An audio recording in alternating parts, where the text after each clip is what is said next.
Okay, நாங்கள் இன்றைக்கி புடலங்காய் வறுக்க போகிறோம். அதுக்கு தேவையான சாமான் வந்து முதல்ல புடலங்காய் வெட்டி கழுவி வச்சுருக்கிறேன். இது ஒரு 3/4 கிலோவுக்கு கிட்ட வரும்.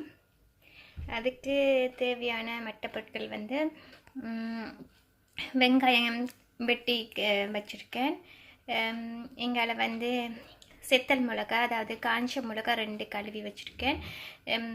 கருவேப்பிலை, மிளகாத்தூள், கறிமிளகாத்தூள் தான் எடுத்துட்டுக்கிறேன். அப்புறம் மஞ்சள் தூள் அரைக்கரண்டி, அப்புறம் துருவிய தேங்காய் பூ, உப்பு வந்து உங்களுக்கு தேவையான அளவு நீங்கள் போட்டுக்கொள்ளலாம். சரி, வாங்கோ இப்போ எப்படி இந்த வரை செய்கிறதுன்னு பார்க்கலாம்.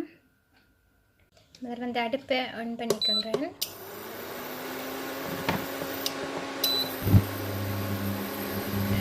சட்டி கொஞ்சம் ஹீட் ஆகட்டும்.